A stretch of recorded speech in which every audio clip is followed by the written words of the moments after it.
안녕하세요. 잡학사전 진행의 정혜윤입니다. 오늘은 김정희, 김채훈 아나운서와 함께합니다. 안녕하세요. 안녕하세요. 매일 똑같이 반복되는 일상 같지만 작은 관심만 기울이면 새로운 세상이 또 보이곤 하는데요. 오늘도 생각의 깊이를 더하고 시야를 넓혀줄 알찬 정보들을 가득 채워왔습니다. 오늘의 잡학사전 지금 시작하도록 하겠습니다. 먼저 주요 뉴스 요약해드리는 잡뉴스 헤드라인 시간입니다. 첫 번째 소식입니다. 고용보험 부정수급을 신고할 경우 최대 3천만 원의 포상금이 지급됩니다. 고용노동부는 다음 달 1일부터 한 달간 고용보험 부정수급 집중 신고 기간을 운영한다고 밝혔습니다. 이번 기간에는 실업급여와 육아휴직급여, 각종 고용장려금 등을 부정한 방법으로 수급한 행위에 대해 자진신고와 제보를 받습니다. 부정수급 당사자가 기간 내에 자진신고할 경우 추가 징수와 형사처벌이 면제되며 제3자의 제보도 가능합니다. 신고는 고용24 홈페이지나 국민신문고, 관할 지방고용노동청 등을 통해 할 수 있으며 신고인의 비밀은 철저하게 보장됩니다. 포상금은 실업급여 부정수급액의 20%, 고용안정사업 부정수급액의 30%를 한도 내에서 지급받을 수 있습니다.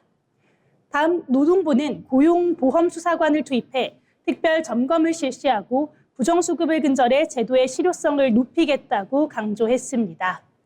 다음 소식 전해드립니다. 최근 한국 경제가 반도체 산업을 중심으로 높은 성장세를 보이고 있지만 이러한 성과가 가계소득 증가나 고용 확대로는 충분히 이어지지 못하고 있는 것으로 나타났습니다.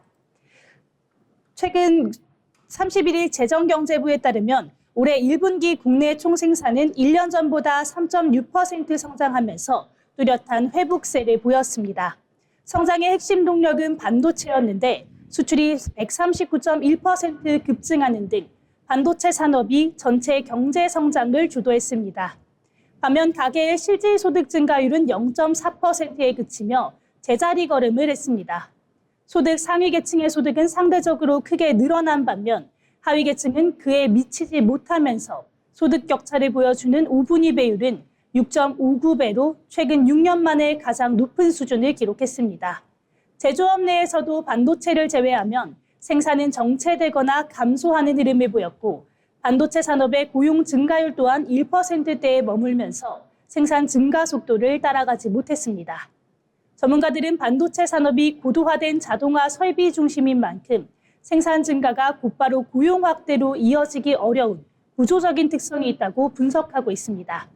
이에 정부는 성장의 과실이 국민에게 고루 돌아갈 수 있도록 신산업 발굴과 기술 창업 지원을 통해서 일자리 창출에 총력을 다하겠다고 강조하고 있습니다. 다음 소식입니다. 20대 쉬어스մ 인구가 감소세를 보인 가운데 대졸 이상 고학력 청년들은 오히려 노동시장 이탈이 심각한 것으로 밝혀졌습니다. 국가데이터처 조사 결과 20대 쉬어스մ 인구 10명 가운데 3명 이상은 대학교나 대학원을 졸업한 고학력층인 것으로 나타났습니다.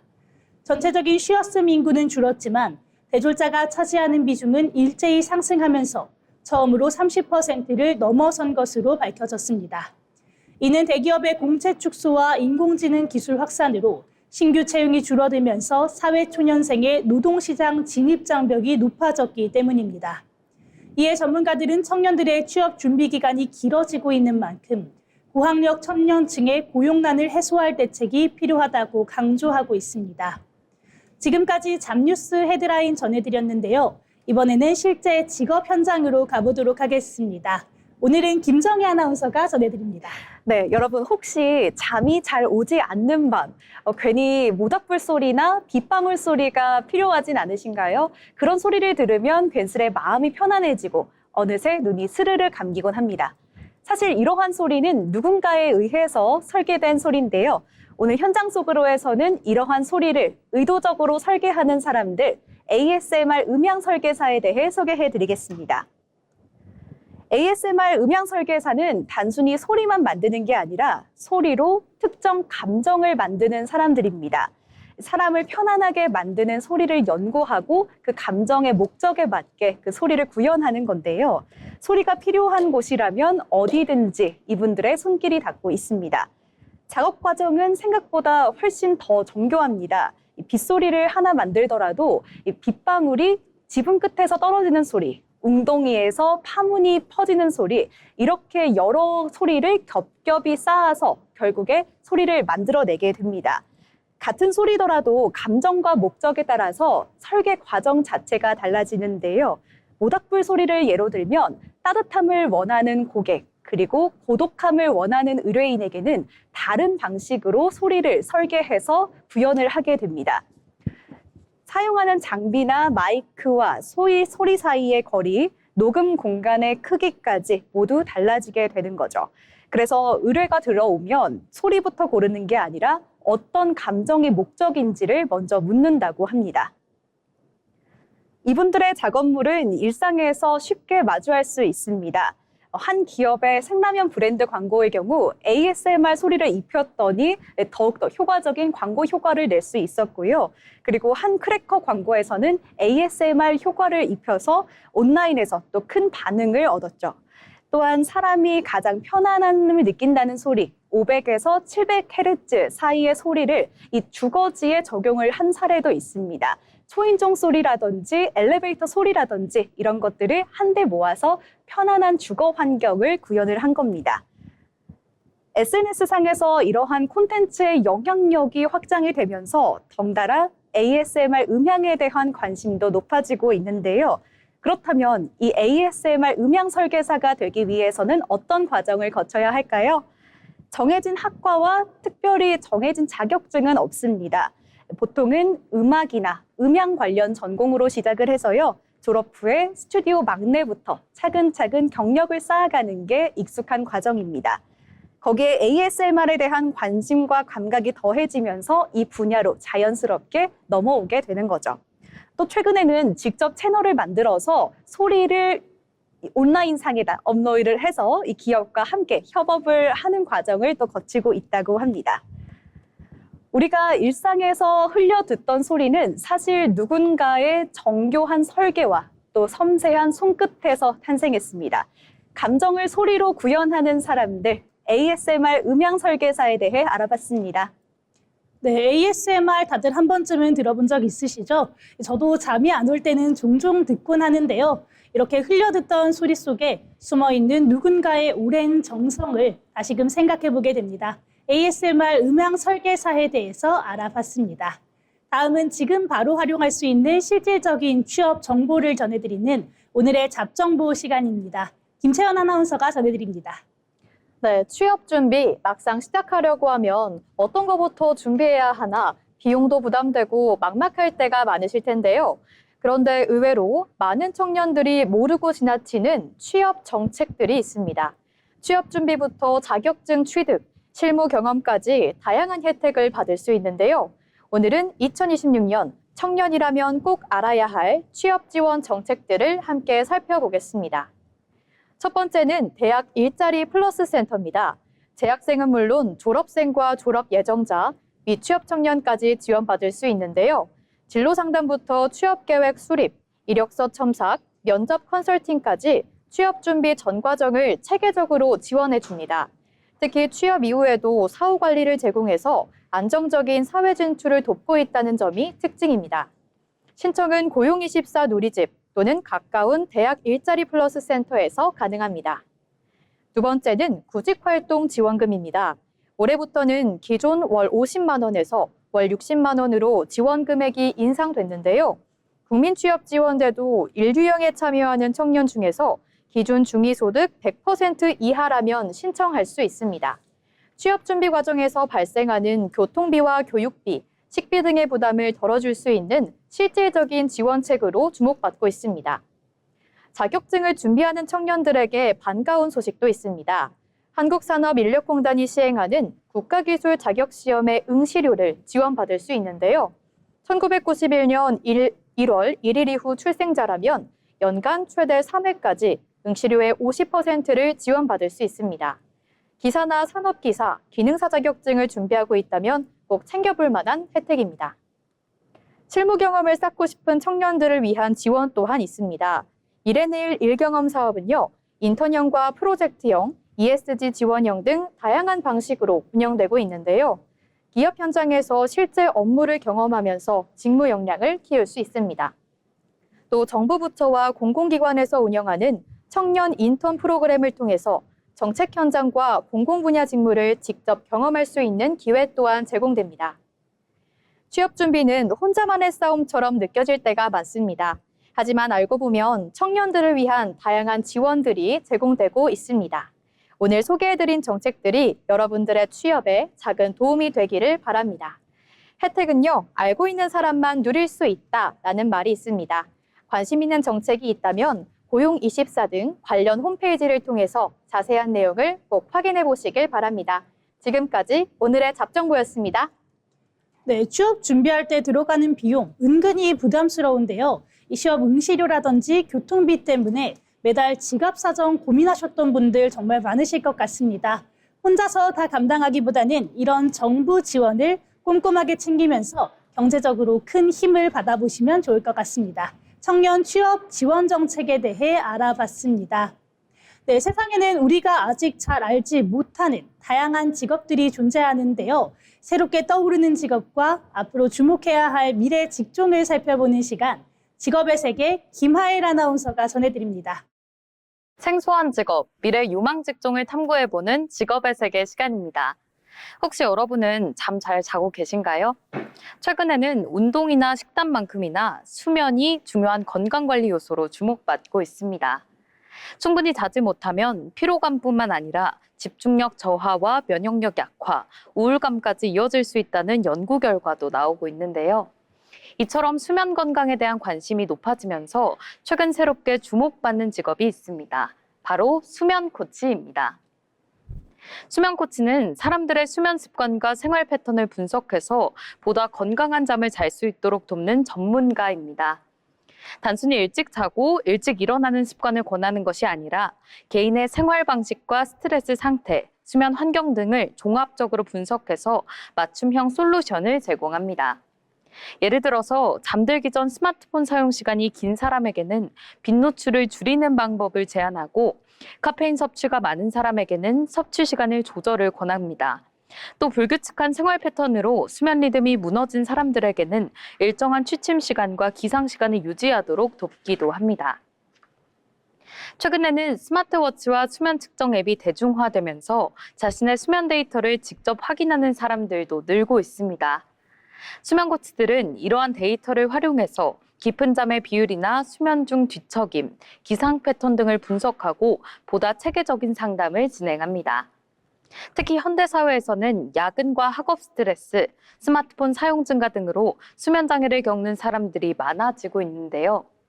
실제로 국내 성인 상당수가 만성적인 수면 부족 상태라는 조사 결과도 나오고 있습니다. 이 때문에 병원과 수면 클리닉은 물론 헬스케어 기업과 웰니스 산업에서도 수면 전문가에 대한 관심은 계속해서 높아지고 있습니다. 최근에는 기업 차원에서 직원들의 수면 건강을 관리하려는 움직임도 나타나고 있습니다. 수면의 질이 업무 집중력과 생산성에도 큰 영향을 준다는 연구 결과도 이어지면서 일부 기업들은 직원 대상 수면 컨설팅 프로그램을 도입하고 있습니다. 또 호텔이나 숙박업계에서도 숙면을 돕는 서비스 경쟁이 활발해지면서 수면 환경을 전문적으로 설계하는 분야 역시 함께 성장하고 있습니다. 뿐만 아니라 수면 산업은 침구와 조명, 향기 제품, 스마트 기기 시장까지 연결되면서 하나의 거대한 헬스케어 산업으로 확대되고 있는데요.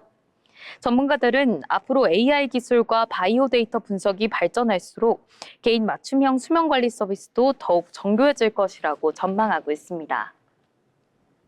수면 코치가 되기 위해 반드시 정해진 국가 자격증이 필요한 것은 아닙니다. 심리학이나 건강관리, 3당 분야에 대한 이해가 도움이 된다고 합니다. 최근에는 관련 민간 교육 과정과 전문 프로그램도 점차 늘어나고 있는 추세입니다. 전문가들은 앞으로 헬스케어 시장이 성장할수록 수면관리 산업 역시 빠르게 확대될 것으로 전망하고 있는데요. 잘 먹고 운동하는 것을 넘어 잘 자는 것까지 중요한 자기관리가 된 시대.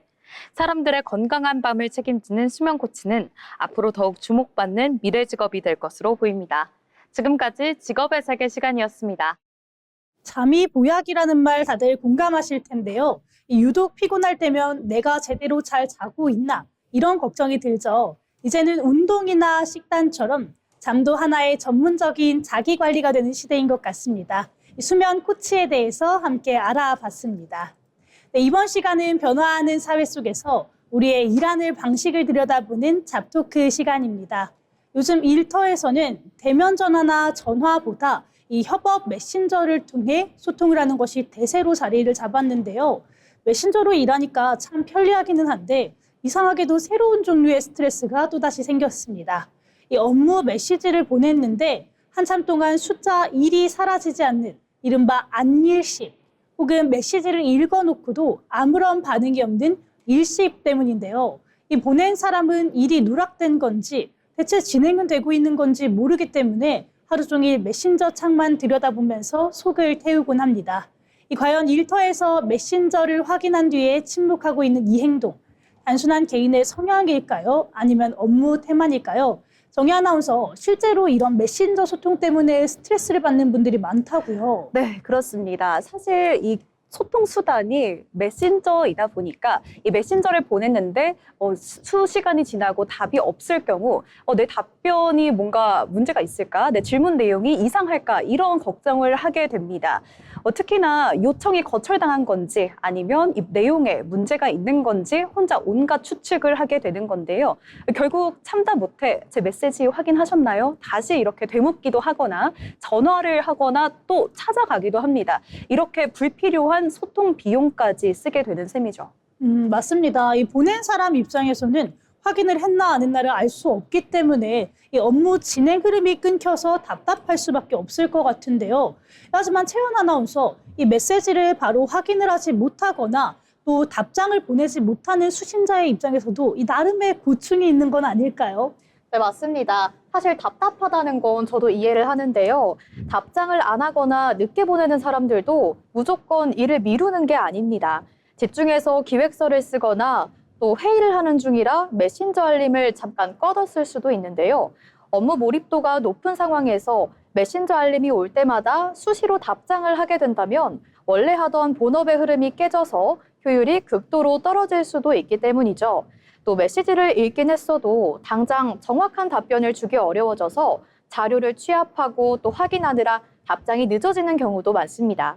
단순한 무시가 아니라 오히려 더 확실하고 더 정확한 답변을 하기 위해서 그 과정에서 생기는 불가피한 침묵일 수도 있다. 그런 뜻입니다. 맞습니다. 또 수신자 입장에서는 이 업무의 몰입도를 지키거나 또 정확한 정보를 파악하기 위해서 잠시 답변을 유예할 수 있는 것일 수도 있다. 이런 말씀인 것 같은데요. 이렇게 양쪽의 입장을 들어보니까 모두 사실 일리가 있는 말이라서 저는 이 메신저 소통의 간극이 왜 생기는지 조금 이해가 되는 것 같습니다. 그렇다면 이렇게 비대면을 업무로 진행을 한다라고 하면은 이런 일십과 안일십으로 인한 스트레스를 줄이고 또 서로 오해 없이 일하려면 어떤 타협점이 필요할까요? 정희 아나운서 어떻게 생각하세요? 네, 아무래도 가장 쉽고 빠른 방법이죠. 이렇게 표식을 하는 겁니다.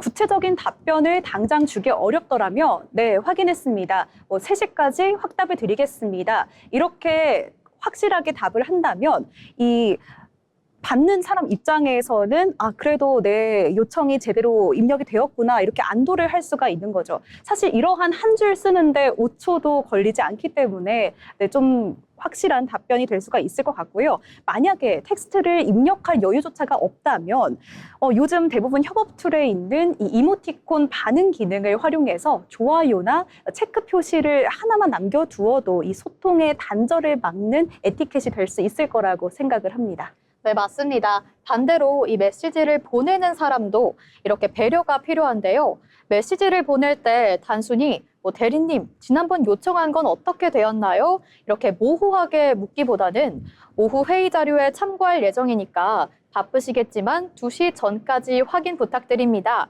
같은 마감 시한 그리고 목적을 명확히 정해주는 것이 좋습니다.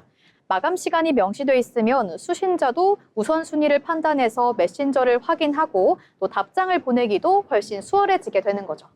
네, 이렇게 확인했다는 작은 신호 하나, 이런 것을 남겨주는 수신자의 매너와 또 마감 시간을 명확하게 밝히는 발신자의 배려가 맞물려야 한다, 이런 이야기 같은데요. 이 메신저 읽음 표시 뒤에 숨어 있는 이 침묵이라는 것이 스트레스가 되고 있는 이유는 결국 서로의 진행 상황을 볼 수 없다는 비대면 소통의 한계 때문일 것 같습니다. 이 확인했습니다. 이 짧은 6글자, 또 이모티콘 하나는 단순한 예의를 넘어서 또 동료의 시간을 아껴주고 불안감을 덜어주는 이 확실한 협업 능력 중에 하나일 것 같은데요. 이 내 작은 반응 하나가 팀 전체의 업무 속도를 바꿀 수 있음을 기억했으면 좋겠습니다. 오늘의 잡토크는 여기에서 마칩니다.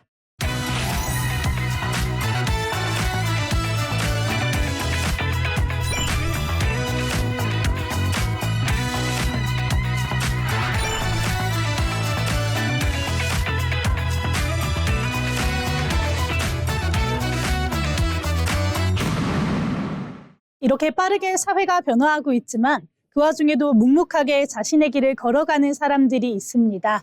평범하지만 특별한 일하는 사람들의 인생 이야기, 자빈 스토리를 원호식 아나운서가 전해드립니다. 네, 다양한 사람들의 삶과 직업을 통해서 이야기를 전해드리는 시간, 자빈 스토리입니다. 여러분 혹시 우리나라 최초의 우주인 누군지 알고 계신가요? 많은 분들이 우주인으로 선발된 사람은 기억하지만 그 과정에서 마지막까지 경쟁했던 인물은 잘 모르시는 경우가 많더라고요. 오늘 소개해드릴 인물은 대한민국 최초 우주인 후보로 주목받았던 사람, 바로 고산입니다. 비록 우주에 오르지는 못했지만 그 이후에도 새로운 도전을 멈추지 않았던 인물인데요. 오늘은 고산이 걸어온 길과 그가 우리에게 전하는 메시지를 함께 살펴보겠습니다. 고산은 한국항공우주연구원과 정부가 추진한 대한민국 우주인 선발 프로젝트를 통해 대중에게 알려지기 시작했습니다.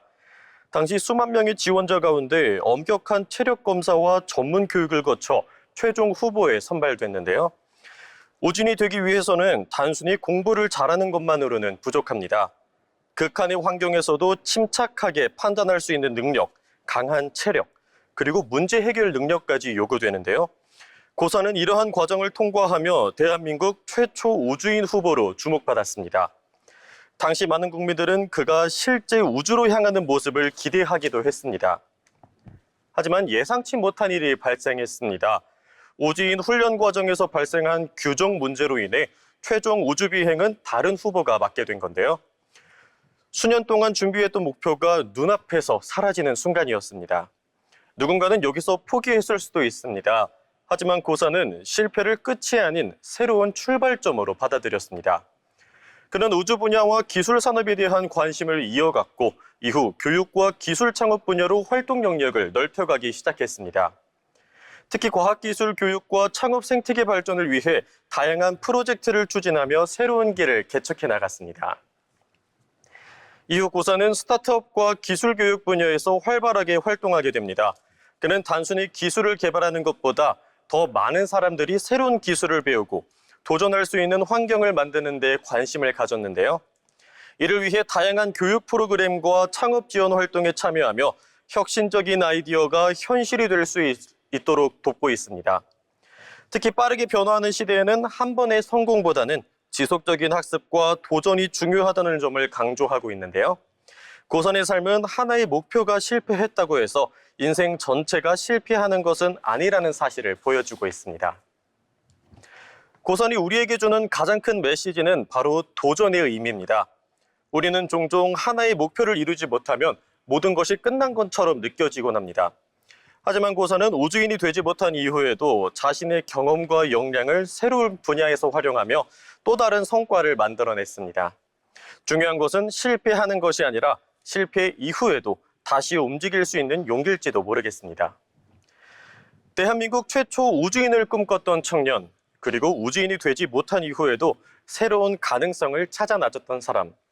고산의 이야기는 인생의 방향이 바뀔 수 있어도 도전의 가치는 사라지지 않는다는 사실을 보여주고 있습니다.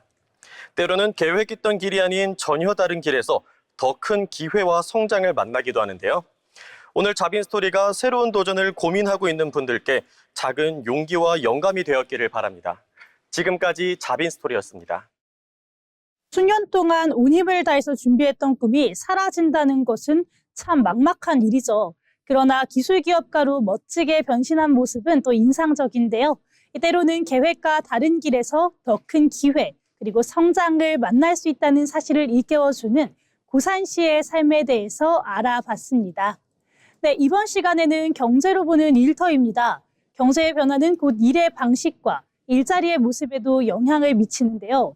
이번 시간에는 경제 흐름을 통해 산업과 일터의 변화를 함께 들여다보도록 하겠습니다. 박재민 아나운서가 전해드립니다. 네, 경제의 흐름을 통해 우리의 일터를 들여다보는 시간, 경제로 보는 일터입니다. 요즘 퇴근 후 한강이나 도심공원을 가보면 달리는 사람을 쉽게 볼 수 있습니다. 혼자 뛰는 사람도 있지만 함께 달리는 러닝 크루도 빠르게 늘고 있는데요. 러닝은 이제 단순한 운동을 넘어 하나의 문화이자 소비 트렌드로 자리 잡고 있습니다.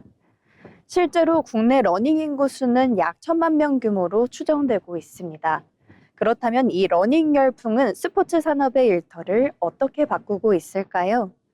러닝 인구가 늘면서 관련 시장도 빠르게 성장하고 있습니다. 한국 갤럽 조사에 따르면 조깅과 달리기 경험률은 2021년 23%에서 2023년 32%로 크게 증가했습니다. 운동화 시장 규모도 커졌는데요. 시장 조사기관 유로모니터에 따르면 국내 운동화 시장 규모는 2021년 2조 7,761억 원에서 2023년 3조 4,150억 원으로 성장했습니다. 특히 러닝화 시장은 이미 1조 원 규모를 넘어선 것으로 추산되고 있습니다. 기존 스포츠 브랜드뿐만 아니라 스위스의 온, 미국의 호카 같은 전문 러닝 브랜드도 빠르게 성장하고 있습니다.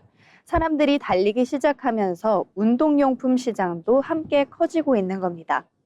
러닝 열풍은 스포츠 산업 영역 자체를 넓히고 있습니다. 대표적인 사례가 마라톤 시장입니다.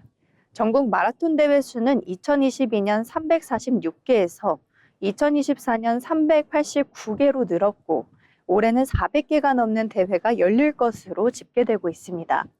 인기 대회의 경우 참가 신청이 시작되자마자 마감될 정도로 경쟁이 치열한데요. 대회가 늘어나면서 행사 기획과 운영, 안전관리, 마케팅, 영상 콘텐츠 제작 수요도 함께 증가하고 있습니다. 스포츠 산업이 제품 판매를 넘어 경험을 제공하는 산업으로 변화하고 있는 겁니다. 이 과정에서 새로운 직무도 등장하고 있습니다. 대표적으로 러닝 코치와 러닝 트레이너입니다. 참가자의 체력 수준에 맞춰 훈련 프로그램을 설계하고 부상을 예방하기 위한 자세 교정도 담당하는데요. 또 러닝 크루가 늘어나면서 커뮤니티 매니저 역할도 중요해지고 있습니다. 참가자를 모집하고 행사를 운영하고 SNS 콘텐츠를 기획하는 업무까지 맡고 있습니다. 과거 스포츠 산업이 선수 육성 중심이었다면 이제는 일반인의 운동 경험을 설계하는 직무가 늘어나고 있다는 겁니다. 이에 따라 일하는 방식도 달라지고 있습니다. 최근 스포츠 산업은 운동과 기술이 결합되는 흐름을 보이고 있는데요. 스마트워치와 운동 기록 앱을 통해 달린 거리와 심박수, 운동 패턴을 분석하는 것이 일상이 됐습니다. 그래서 스포츠 기업들은 운동 전문가뿐만 아니라 데이터 분석가와 IT 개발자, 콘텐츠 기획 채용도 확대하고 있습니다. 운동을 기록하는 데이터가 새로운 비즈니스가 되고 있는 겁니다. 결국 러닝 열풍은 단순히 사람들이 운동을 시작한 것에 그치지 않습니다. 국내 러닝 인구는 1,000만 명 규모로 성장했고 러닝화 시장은 1조 원을 넘었으며 마라톤 대회도 400개 이상 열리는 시대가 됐습니다. 사람들의 취미가 소비를 만들고 소비가 산업을 키우며 산업은 다시 새로운 일자리를 만듭니다. 오늘 공원과 거리에서 마주치는 러너들의 발걸음은 어쩌면 스포츠 산업의 미래를 움직이는 발걸음일지도 모릅니다. 지금까지 경제로 보는 일터였습니다. 네, 러닝이 단순한 취미를 넘어서 거대한 경제 시장과 또 새로운 일터를 만드는 건강한 원동력이 되고 있습니다. 이 스포츠 산업을 바꾸는 러닝 열풍에 대해서 알아봤습니다. 이번 시간은 데이터로 본 일터 잡이슈 시간인데요. 통계와 데이터를 통해 요즘 노동시장에서 나타나는 변화를 한번 살펴보려고 합니다. 정혜 아나운서, 오늘은 어떤 이야기 나눠볼까요? 네, 아무래도 면접을 앞두고 있으면 면접관들을 상상하면서 연습을 하게 됩니다. 하지만 이제는 사람이 아니라 그 면접관이 AI면 어떻게 될까요? 기업들이 사람 면접관 대신 AI를 앞세우는 경우가 빠르게 늘고 있습니다. 2025년 기준 국내 기업의 52.4%가 AI를 채용에 활용하거나 도입을 검토 중인 것으로 나타났는데요. 불과 몇 년 전만 해도 일부 대기업 이야기였는데 이제는 중소규모 채용에서도 빠르게 이 변화가 반영이 되고 있습니다. 그런데 취업 준비생 입장에서는 대체 뭘 보는 건지 또 어떻게 준비해야 될지 감이 안 잡힐 것 같은데요. 이 AI가 면접을 본다 하면은 어떤 걸 어떻게 평가하는 걸까요? 네, AI는 지원자의 표정, 사용하는 단어 패턴, 그리고 시선 처리라든지 목소리 톤, 이렇게 전반적인 내용을 검토를 하게 됩니다. 기업들이 사실 이 방식을 도입하게 된 이유는요, 분명합니다. 무아유 몬스터가 발표한 2025년 12월 국내 기업 채용 담당자 154명을 대상으로 공동 발표한 리포트가 있는데요. 이 리포트에 따르면 AI 도입 후 채용 리소스 절감 효과를 경험했다는 응답이 50%, 그리고 업무 부담 감소가 45.5%로 나타났습니다. 기업 입장에서는 훨씬 효율적인 과정이고 사람보다 공정할 수 있다, 이렇게 평가를 하게 되는 거죠. 네, 들어보니까 이제 솔깃하다는 생각이 드는데요. 근데 이게 실제로 공정하긴 한 건지 의문이 드는 건 사실인 것 같습니다. 네, 맞습니다. 사실 논쟁거리가 굉장히 되는 부분이죠. 이 AI 채용 과정에서 차별을 경험했다라고 응답한 구직자 비율이 44.2%에 달한다는 조사 결과가 있는데요. 2018년 아마존은 AI 채용 시스템을 도입한 지 4년 만에 결국 폐기를 했습니다. 이력서에 여성이라는 단어가 포함이 되면 감점을 주고 또 실행했다라는 이 단어를 쓰면은 남성 개발자가 주로 쓰는 동사라고 인식을 하고 우대를 하면서 다소 성차별적인 결과로 이어진 셈이죠. 그렇다는 건 AI가 차별을 학습했다라는 건데 대체 왜 이런 일이 발생을 한 걸까요? 네, 사실 이 AI가 차별적인 행동을 하게 된 것은 이 학습 데이터에 존재하는 편향성 때문입니다. 그 말 그대로 학습을 하게 된다는 의미인데요. 아마존의 경우 지난 10년간 제출된 이력서를 보면요, 자주 등장한 용어 5만여 개를 학습했는데 이 5만 개의 이 단어가 남성 중심의 IT 업계에서 이 특성이 반영이 된 것으로 보입니다. 네, 그러면 아마존 얘기만 들으면 AI 채용은 사실상 불공정한 게 아닐까요? 네, 꼭 그렇지만도 않습니다. 긍정적인 연구 결과도 있는데요. PSG 글로벌 솔루션즈와 시카고대 경영대학원이 7만여 명의 지원자를 대상으로 AI 면접과 사람 면접을 비교한 결과 AI 면접관이 긍정적으로 평가한 구직자 최종 합격률이 사람 면접 대비 18% 높았다는 결과가 있고요.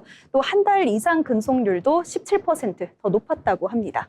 이렇다는 건 이 설계 기준이라는 것을 누군가가 또 검증을 하고 감시를 해야 된다, 이런 이야기인 것 같은데요. 실제로도 그런 움직임이 있었나요? 네, 그렇습니다. 해외 사례가 있는데요. 미국 일리노이주 구직자에게 AI 작동 방식을 설명하고 영상 공유 및 파기 등을 규정한 AI 영상 면접법을 제정했습니다. 또 뉴욕시도 AI 채용 도구 이용 시 편향성 사전 감사를 의무화한 조례를 마련하기도 했는데요. 하지만 반면 우리나라에서는 이 대기업과 공기업의 AI 채용 기술 활용이 확산은 되고 있으나 공정성과 투명성을 확보하기 위한 법률이나 규정은 아직까지는 없는 상황입니다. 네, 우리나라도 사실상 AI 채용이 굉장히 빠르게 늘고 있는데요. 그런 만큼 제도적인 논의가 뒤따라야 할 것 같습니다. 이 AI 채용의 공정성을 만들어가는 건 결국 우리 사회의 몫이라는 생각이 드는 데이터였습니다. 네, 그럼 다음으로 채연 아나운서와 이야기 나눠볼 텐데요. 어떤 이야기 나눠볼까요?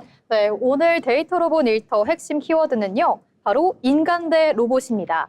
최근 미국 로봇 기업 피규어 AI는 인간과 휴머노이드 로봇의 물류 작업 대결 결과를 공개했습니다. 10시간 동안 택배 바코드를 아래로 향하게 정리한 뒤에 컨베이어 벨트에 올리는 작업을 수행한 결과인데요. 인간 작업자는 총 12,924개를 처리했고 휴머노이드 로봇은 12,732개를 기록했습니다. 인간이 승리하기는 했지만 격차는 불과 192개에 그쳤는데요. 네, 진짜 흥미로운 점은 이 작업 조건인 것 같아요. 인간 참가자는 미국 노동법에 따라서 10분 유급 휴식 2회와 30분 식사 시간 2회, 그리고 총 1시간 30분의 휴식 시간을 갖게 되는데요. 반면 로봇은 이 충전이 끝난 다른 기체가 즉시 투입되는 방식으로 사실상 쉬지 않고 작업을 이어가는 셈입니다. 실제로 이번 로봇들 대결 전에 4일 동안에도 약 11만 9천 개의 물량을 처리했고, 대결이 끝난 뒤에도 계속 이 작업을 수행하고 있다고 합니다. 그런데 제가 듣기로는 또 이 전문가들이 이 경쟁이라는 것이 단순히 인간과 로봇의 경쟁이 아니라 미국과 중국의 산업 패권 경쟁이다, 이렇게 분석하고 있다는 이야기가 있던데요.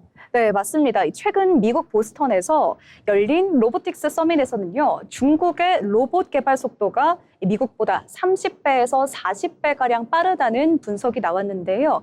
중국은 완성도가 다소 부족하더라도 수백 대의 로봇을 실제 공장과 물류 현장에 투입해서 데이터를 확보하는 전략을 수입을 하고 있습니다.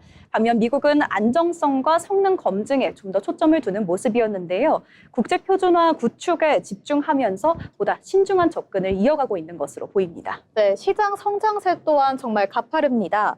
골드만삭스는 글로벌 로봇 시장 규모가 2028년 170억 달러에서 2035년 378억 달러로 2배 이상 성장할 것으로 예상했는데요.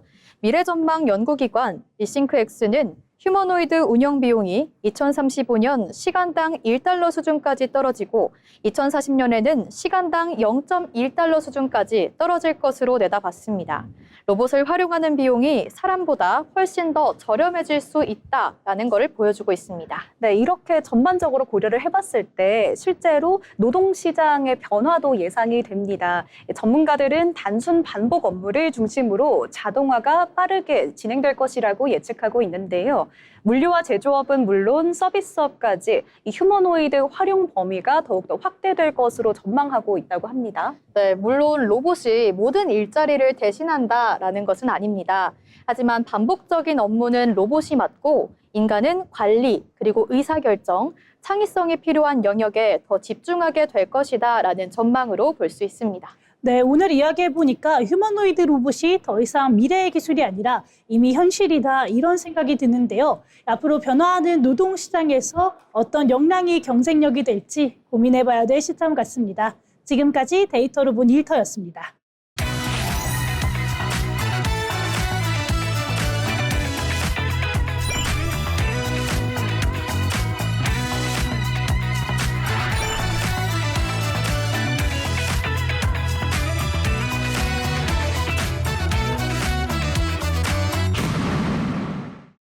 기업의 특징과 산업 트렌드를 살펴보는 시간, 기업사전입니다. 고영주 아나운서 전해주시죠. 기업을 쉽고 흥미롭게 알아보는 시간, 기업사전입니다. 요즘은 운동을 하지 않는 날에도 레깅스나 기능성 의류를 입고 외출하는 모습을 어렵지 않게 볼 수 있는데요. 과거 운동복은 운동할 때만 입는 옷이라는 인식이 강했습니다. 하지만 편안함과 활동성을 중시하는 소비 문화가 자리 잡으면서 운동복은 일상 속 패션으로 영역을 넓혀가기 시작했습니다. 카페나 쇼핑몰, 출퇴근길에도 운동복 차림을 쉽게 볼 수 있을 만큼 소비 문화도 크게 달라졌습니다. 오늘의 주인공은 이러한 변화의 흐름 속에서 성장하며 국내 애슬레저 시장을 이끈 브랜드 잭시믹스입니다. 잭시믹스는 2015년 론칭된 애슬레저 브랜드입니다. 당시 국내 스포츠 의류 시장은 글로벌 브랜드들이 주도하고 있었는데요. 잭시믹스는 온라인 중심 판매 전략과 합리적인 가격을 앞세워 소비자들에게 빠르게 이름을 알렸습니다. 특히 레깅스를 중심으로 한 제품군이 큰 인기를 끌었는데요.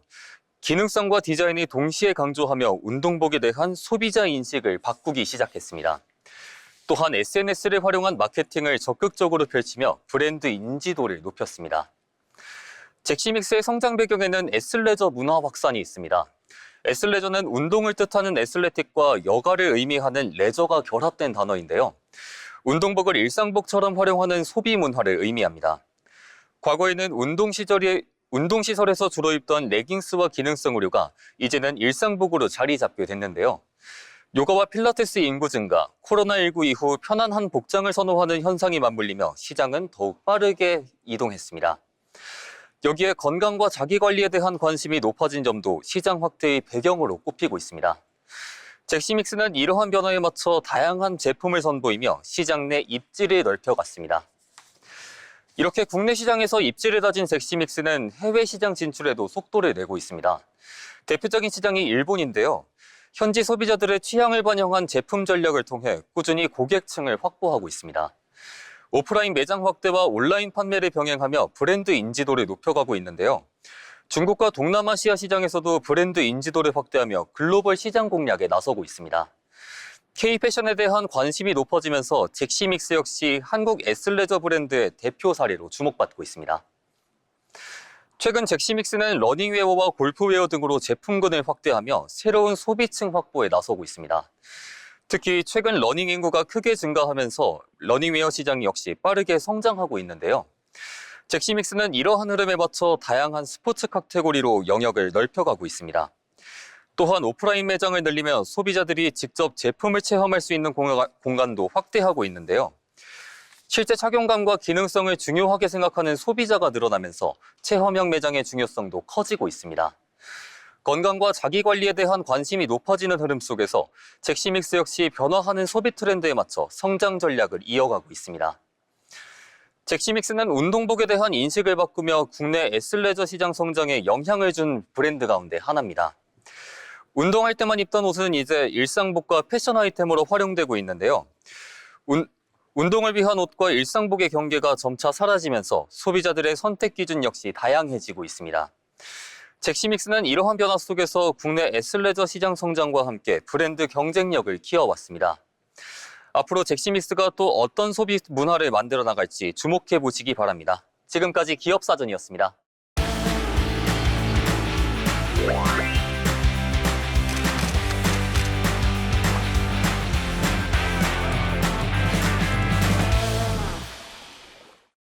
전국의 축제와 핫플레이스를 소개해드리는 시간, 어디 갈까 시간입니다. 여러분, 캠핑 갔을 때 가장 기대되는 순간이 언제인가요? 텐트를 설치한 뒤 맛있는 음식을 만들어서 먹는 시간이라고 답하시는 분들 정말 많을 텐데요. 오는 6월, 경기도 파주에서는 캠핑과 요리를 한 번에 즐길 수 있는 특별한 축제가 열립니다. 바로 캠핑 요리 축제인데요. 전국 캠핑족들의 손맛 대결은 물론 가족 단위 방문객들도 함께 즐길 수 있는 다양한 프로그램이 마련돼 있다고 합니다. 그럼 지금부터 캠핑 요리 축제의 자세한 소식 함께 알아보겠습니다. 2016 캠핑 요리 축제는 6월 12일 금요일부터 14일 일요일까지 3일간 진행됩니다. 행사 장소는 경기도 파주 평화누리 캠핑장입니다. 평화누리 캠핑장은 넓은 잔디밭과 자연 풍경을 갖춘 곳으로 유명한데요. 캠핑을 즐기기 좋은 환경 덕분에 많은 캠핑족들이 찾는 명소이기도 합니다. 이번 축제는 일간 스포츠와 이데일리가 공동 주최하는 대한민국 대표 캠핑 축제입니다. 올해 10주년을 맞아 더욱 특별하게 진행될 예정입니다. 특히 단순히 음식을 맛보는 행사가 아니라 참가자들이 직접 캠핑을 즐기면서 요리를 만들고 서로의 레시피를 공유할 수 있는 체류형 축제라는 점이 가장 큰 특징인데요. 캠핑과 요리, 자연을 함께 즐길 수 있는 만큼 캠핑을 좋아하는 분들의 관심이 계속해서 모이고 있습니다. 이번 축제의 가장 큰 볼거리는 역시 캠핑 요리 경연대회입니다. 전국 참가자들은 자신만의 캠핑 레시피를 선보이면서 실력을 겨루게 되는데요. 올해는 축제 10주년을 기념해서 숫자 10을 주제로 한 특별 미션이 진행됩니다. 참가자들은 같은 주제 안에서도 각자의 개성과 아이디어를 담아서 다양한 요리를 선보일 예정인데요. 같은 재료라도 어떤 방식으로 조리하느냐에 따라서 전혀 다른 음식이 탄생하는 만큼 참가자들의 창의적인 메뉴를 구경하는 재미도 쏠쏠할 것으로 보입니다. 또 파주의 특산 농산물과 국내산 유구를 활용한 메뉴에는 가산점이 주어져서 지역 농산물을 알리는 역할도 함께하고 있습니다. 심사위원들은 맛과 창의성, 기술성 등을 종합적으로 평가하며 대상과 최우수상, 우수상 등 총 1,000만 원 상당의 시상이 준비되어 있다고 얘기했습니다. 요리에 직접 참가하지 않더라도 즐길 거리는 충분합니다. 행사장에서는 다양한 캠핑 문화 체험 프로그램과 가족 단위 방문객들을 위한 체험 부스가 운영될 예정인데요. 지역 특산물과 관광 콘텐츠를 소개하는 홍보관도 마련돼서 파주의 다양한 매력을 함께 만나볼 수 있습니다. 또 캠핑 장비와 용품을 살펴볼 수 있는 부스도 운영될 예정이어서 캠핑에 관심 있는 분들에게 좋은 정보도 제공될 것으로 보입니다. 특히 요리 경연이 진행되는 동안에는 참가자들의 조리 과정을 가까이에서 볼 수 있는데요. 평소 캠핑 요리에 관심 있던 분들이라면 다양한 레시피와 조리법을 살펴보는 재미도 느낄 수 있을 것 같습니다. 가족과 함께 자연 속에서 여유로운 시간 보내고 싶은 분들에게 좋은 주말 나들이 장소가 될 것으로 기대됩니다. 이렇게 오늘 2016 캠핑 요리 축제 소개해드렸습니다. 캠핑의 낭만과 맛있는 음식, 그리고 특별한 추억까지 한 번에 즐길 수 있는 축제인데요. 직접 요리에 도전해보는 재미는 물론 다양한 캠핑 문화를 경험해볼 수 있다는 점도 큰 매력으로 꼽힙니다. 특히 올해는 축제 10주년을 맞아서 더욱 풍성한 프로그램이 준비된 만큼 방문객들의 기대도 계속 커지고 있습니다. 초여름의 자연 속에서 특별한 주말을 보내고 싶으시다면 이번 6월 파주 평화누리 캠핑장 찾아보시는 건 어떨까요? 지금까지 어디 갈까 시간이었습니다. 마지막으로 알아두면 도움이 되는 생활 정보를 전해드리는 알쓸정 시간입니다. 오늘 최진영 아나운서가 전해드립니다. 알아두면 쓸데있는 정보, 알쓸정 시간입니다. 제로 칼로리, 제로 슈가, 많이들 들어보셨을 겁니다. 요즘 편의점이나 카페에 가면 흔하게 볼 수 있는 제로 음료를 붙는 명칭인데요. 다이어트 음료로도 많이 알려지면서 체중 관리를 하는 사람들의 단맛 욕구를 해결해주는 식품으로도 큰 인기를 끌고 있습니다. 그런데 여기서 한 가지 의문이 생길 때가 있습니다. 과연 이 제로 음료, 마음껏 마셔도 되는 걸까요? 오늘 알쓸정에서는 제로 음료가 정말 건강에 좋은 음식인지, 많이 마셔도 괜찮은 것인지에 대해 알려드리겠습니다. 제로 음료, 말 그대로 칼로리가 거의 없는 음료수를 뜻합니다. 제로 음료의 칼로리는 제품에 따라 미세한 차이는 있지만 일반적으로 100ml당 0에서 4칼로리 수준으로 매우 낮습니다. 그렇다면 제로 음료는 어떻게 이렇게 칼로리를 낮출 수 있었던 걸까요? 제로 음료의 낮은 칼로리의 핵심은 설탕을 사용하지 않는다는 겁니다. 설탕 대신 아스파탐, 수크랄로스, 아세설팜 칼륨 등 설탕보다 수백에서 수천 배 높은 단맛을 내는 감미료를 극소량만 넣기 때문에 칼로리가 거의 발생하지 않습니다. 이러한 특징 때문에 제로 음료는 몸에 지방이 덜 쌓이게 해 체중 관리에 큰 도움을 주고 일반 음료에 비해 당뇨 위험도 낮추는 효과가 있습니다. 실제로 제로 음료를 마실 경우 일반 음료에 비해 하루에 100kcal 이상의 칼로리를 감소시킬 수 있는데요. 이뿐만 아니라 혈당 스파이크를 방지하고 충치 위험을 낮추는 등 일반 음료를 대체하는 음료로 충분한 장점을 갖고 있습니다. 이처럼 많이 마셔도 건강에 전혀 문제가 없을 것 같은 제로 음료, 정말로 건강에 아무런 악영향이 없을까요? 아직 명확하게 결론이 난 것은 없지만 일부 연구에서는 장기적으로 대사 질환 위험을 높이거나 단맛 의존도를 높이는 등의 부작용이 생길 수 있다고 합니다. 제로 음료가 일반 음료에 비해 건강을 지키기 좋은 것은 사실이지만 과하게 마시는 것은 주의할 필요가 있는 건데요. 어디까지나 제로 음료는 일반 음료의 대체품일 뿐 물처럼 마시며 제로 음료로 물에 완전히 대체하는 것은 피해야 한다는 겁니다. 그렇다면 제로 음료를 건강하게 즐기기 위한 방법은 무엇일까요? 제로 음료를 건강하게 즐기기 위한 방법의 핵심은 항상 물을 기본으로 섭취하는 습관을 들이는 겁니다. 제로 음료는 설탕의 대체제는 될 수 있지만 물의 대체제가 될 수는 없다는 것을 항상 기억해 두시는 것이 좋겠습니다. 또한 하루 한두 캔 정도의 섭취량을 정해두고 마시는 것도 좋은 섭취 습관이 될 수 있습니다. 카페인 함유 여부를 확인하는 것도 중요합니다. 제로 콜라, 제로 커피, 에너지 음료 등에는 카페인이 들어있어 저녁 늦게 섭취할 경우 수면에 방해가 될 수 있기 때문입니다. 제로 음료를 섭취하기 전 성분표를 확인하는 것도 좋은 방법이 될 수 있습니다. 같은 제로 음료라도 감미료 종류가 다르고 칼로리에 미세한 차이가 있을 수 있기 때문에 영양 성분표를 항상 꼼꼼하게 확인하는 습관을 들이는 것이 좋습니다. 하지만 무엇보다 중요한 것은 전체적인 식습관을 관리하는 건데요. 칼로리가 거의 없다고 해서 제로 음료가 건강을 보장하는 것은 아니므로 균형 잡힌 식단과 꾸준한 운동을 통해 전체적인 섭취 칼로리를 줄이는 것이 가장 중요합니다. 사회 전반적으로 건강에 대한 관심이 크게 올라가면서 제로 음료의 소비도 점점 많아지고 있는데요. 제로라는 말만 믿고 지나치게 과한 섭취를 하기보다는 뭐든 적당히 섭취하는 게 건강을 지키는 지름길인 것 같습니다. 지금까지 알스정이었습니다. 오늘의 잡학사전을 벌써 마칠 시간이 되었는데요. 오늘도 다양한 정보와 여러 가지 변화들을 알려드렸습니다. 내일은 더 다양한 정보와 변화들로 함께 찾아오도록 하겠습니다. 오늘도 시청해주신 여러분 고맙습니다.